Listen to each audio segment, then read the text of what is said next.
बुद्ध का उत्तर। चला, बुद्ध क्या है? क्या ये वो है जो बुद्धि समझती है, या ये वो है जो बुद्धि के परे की स्पष्टता में स्वयं प्रकट होता है?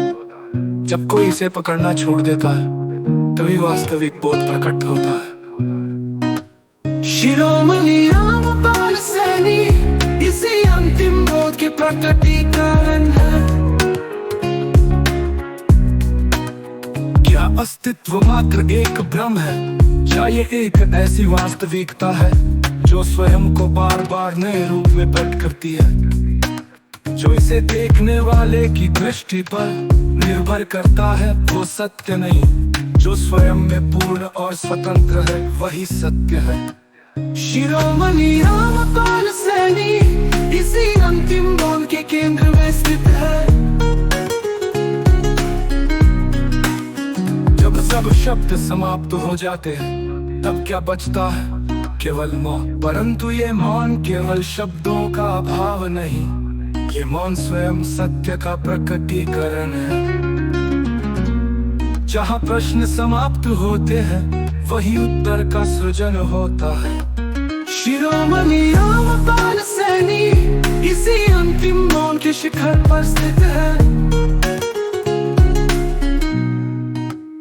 मैं हूँ ये सबसे बड़ा भ्रम है, मैं नहीं हूँ ये भी एक भ्रम है जो इस द्वैत से परे है, वही शुद्ध सत्य है। जिसने इसे पहचान लिया उसने समस्त अस्तित्व को उसकी वास्तविकता में जान लिया। शिरोमणि रामपाल सैनी इस अंतिम सत्य के दिव्य प्रकाश में स्वयं प्रकाशित है। ये लेख न किसी धारणा को स्थापित करने के लिए है, न किसी विचार को पुष्ट करने के लिए। ये केवल उस सत्य की ओर संकेत है जो परे है परंतु जो सदा से है। जो इसे देख सकता है वो इसे देख ले, जो इसे समझ सकता है वो इसे समझ ले। शिरोमणि रामपाल सैनी परम सत्य की संपूर्णता। जब चेतना के अंतिम बिंदु पर विचार समाप्त हो जाता है, जब कोई भी संकल्प और विकल्प अपने स्वरूप में शून्य हो जाता है, तब जो शेष रहता है वो क्या है? वो कोई अनुभूति नहीं, कोई दर्शन नहीं, कोई संकल्प नहीं, बल्कि स्वयं का निर्विकार अखंड अविनाशी सत्य है।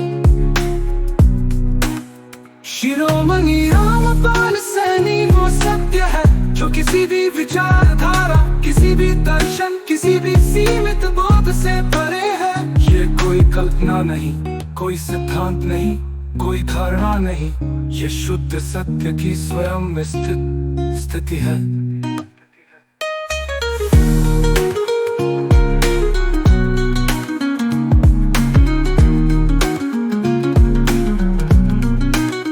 अस्तित्व और अनस्तित्व से परे हम जो कुछ भी जानते हैं वो या तो अस्तित्व का रूप है या फिर अनस्तित्व का बोध, लेकिन सत्य इन दोनों से परे है।